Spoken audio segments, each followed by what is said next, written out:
KBS YouTube channel நேயர்களுக்கு வணக்கம்.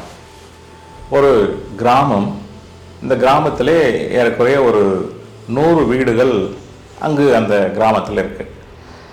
அங்கே இருக்கக்கூடிய பிள்ளைகள் எல்லாம் ஒழுங்காக ஸ்கூலுக்கு போகிறதில்ல, தன் இஷ்டத்துக்கு ஏதாவது ஒரு வேலையை செய்வாங்க. அவங்களை வழிநடத்துவதற்கு பெற்றோர்களும் சரியான முறையில் அமையவில்லை. அதே போல் அந்த கிராமம் மரம் செடி கொடிகள் இன்றி ஒரு வறண்ட பாலைவனம் போல் காட்சியளித்து கொண்டிருக்கிறது. இதையெல்லாம் சரி செய்வதற்கு கேட்பதற்கு ஒரு நல்ல மனிதர் அந்த ஊரில் அமையவில்லை.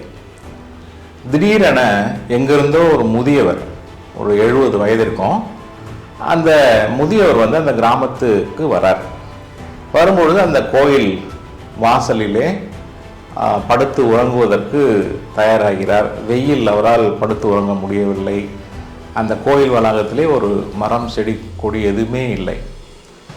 அங்கு பிள்ளைகள் எல்லாம் பள்ளிக்கு செல்லாமல் விளையாடி கொண்டிருந்தனர். அவர்களை எல்லாம் அழைத்து, நீங்கள் ஏன் ஸ்கூலுக்கு போகலையான்னு கேட்குறாங்க. அப்போ அந்த பிள்ளைங்க ஏதோ சாக்கு சொல்லிவிட்டு வேறு ஏதோ ஒரு காரணம் சொல்லிவிட்டு மீண்டும் விளையாட சென்று விடுகிறார்கள். பெரியவருக்கு ஏதோ ஒரு கவலை அந்த நேரத்திலே மனசிலே உதித்தது. சரி, இனிமேல் இந்த கிராமத்திலே இருந்து நாம் எதையாவது செய்ய வேண்டும் என்ற எண்ணத்திலே கொஞ்சம் கொஞ்சமாக சில நல்ல காரியங்களை எல்லாம் செய்கிறார். பிள்ளைகளை எல்லாம் அழைத்து அவர்கள் வீடுகளுக்கெல்லாம் சென்று பிள்ளைகளை படிப்பதற்கு பள்ளிக்கு அனுப்புங்கள், படிப்பு தான் எதிர்காலத்திலே அவர்களை வாழ்விக்கும் என்றெல்லாம் ஆலோசனை சொல்கிறாங்க, அறிவுரை சொல்கிறாங்க. கொஞ்சம் கொஞ்சமாக மாணவர்களும் பள்ளிக்கு செல்ல ஆரம்பிக்கின்றனர். அதே போல மாணவர்களை எல்லாம் வைத்து விடுமுறை நாட்களிலே அந்த கிராமத்தை சுற்றி சிறிய சிறிய மரக்கன்றுகளை எல்லாம் நட்டு வந்தார்.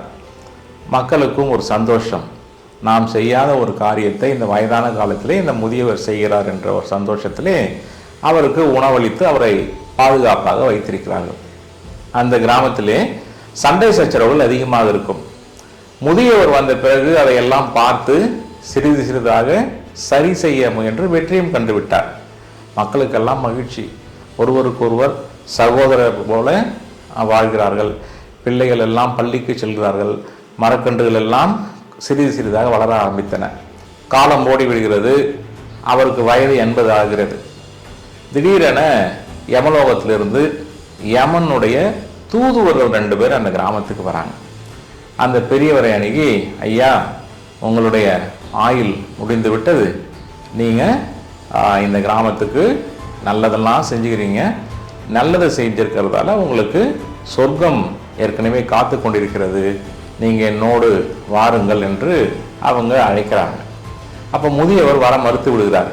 இல்லை இல்லை, நான் இப்பொழுது வரமாட்டேன், நான் ஏற்கனவே திட்டமிட்டபடி செய்ய வேண்டிய காரியங்கள் இன்னும் முடியவில்லை, இன்னும் நான் சில காரியங்களை இந்த கிராமத்திற்கு முழுமையாக செய்ய வேண்டும், எனக்கு கொஞ்சம் கால அவகாசம் தரீங்களா அப்படின்னு சொல்லிட்டு அந்த தூதுவர்கள்ட்ட கெஞ்சுறார் பெரியவர்.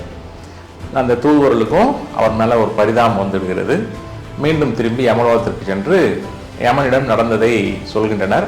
அவர் சிரித்து கொண்டு, சரி, ஒரு 6 மாதம் கழித்து மீண்டும் நீங்கள் போய் பாருங்கள் என்று சொல்லிவிடுகிறார்.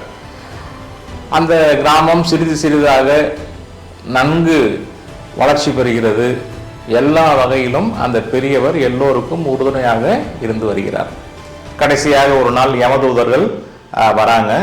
அந்த பெரியவர் அவளை பார்த்து, ஐயா, இப்பொழுது நான் உங்களோடு வருவதற்கு தயாராக இருக்கிறேன்.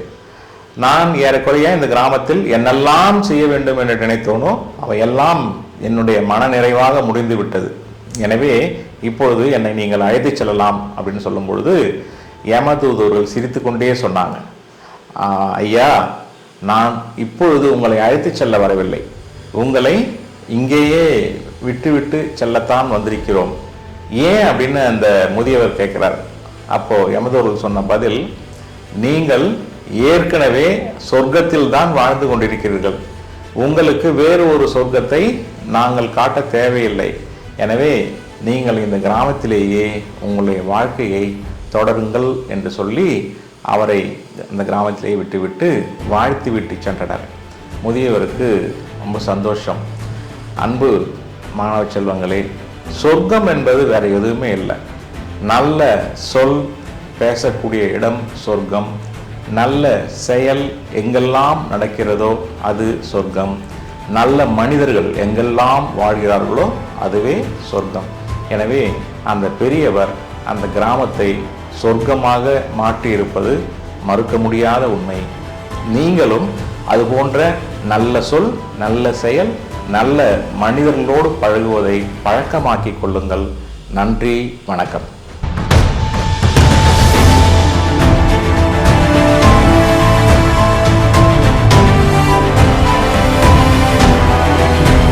இந்த வீடியோ பிடிச்சிருந்தா லைக் பண்ணுங்க, ஷேர் பண்ணுங்க, கமெண்ட் பண்ணுங்க, மறக்காம சப்ஸ்கிரைப் பண்ணுங்க மற்றும் பெல் ஐகானை கிளிக் பண்ணுங்க.